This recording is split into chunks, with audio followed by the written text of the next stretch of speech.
लेली ही दौरा रउआ चली चली घाटे, सब केहू चल गइल देर भइल बाटे।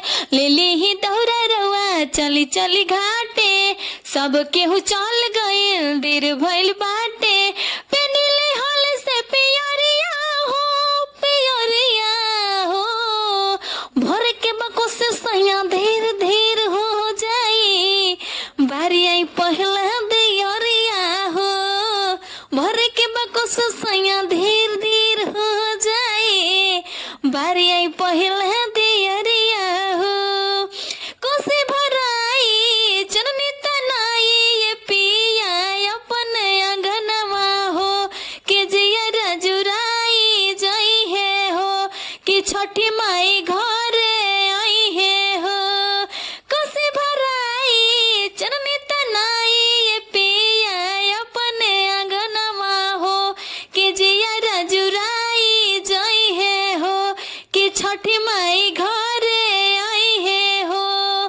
कइले पूरा तैयारिया हो, तैयारिया हो, भर के बको से सैया धीर धीर हो जाई।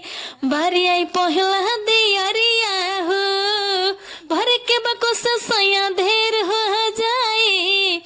बारी आई पहला दियरिया हो, अम्मा से कह के उख मंगाली, कही दी ठेकुआ बना ले के सूरज बेदर दी चली है जी।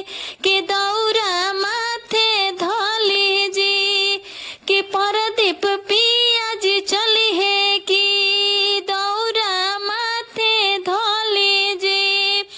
करिले रानी गोहरिया हो, गोहरिया हो, भर के बको से सैया देर देर हो जाई।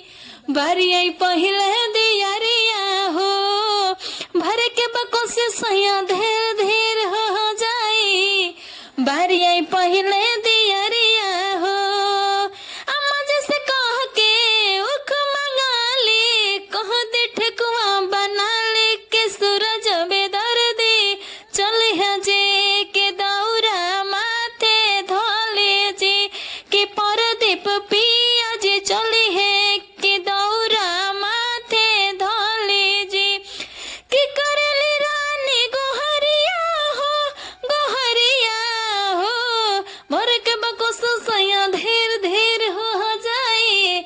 बारी आई पहले दियरिया हो, लेली ही दौरा रवा चली चली घाटे, सब केहू चल गइल देर भइल बाटे। पेनिले हाली से पियरिया हो, पियरिया हो, भर के बको से सैया धीर धीर हो जाई। बारी आई पहले दियरिया हो, भर के बको से सैया धीर हो जाई। बारी आई पहले